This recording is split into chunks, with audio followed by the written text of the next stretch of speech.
Hello everyone! If you're here, you're probably looking for easy, clean and fast method of creating high quality PCBs at home.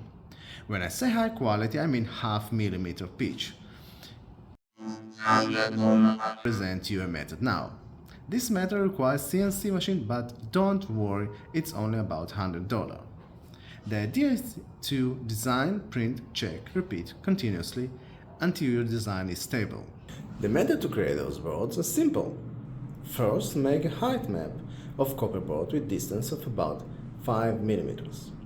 Paint the board with non-erasable marker. Find a bit that makes tiniest scratch of about 1/10 of millimeter. Lower the bit down until surface is scratched.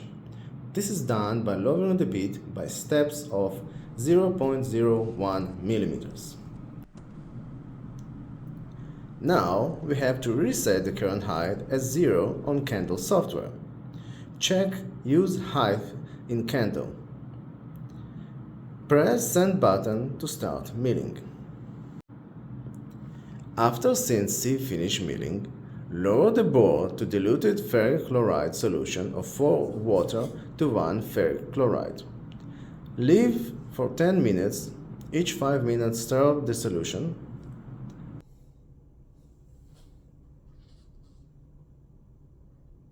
Wash with water and clean with acetone. Ta-da! Now it's time to add the components.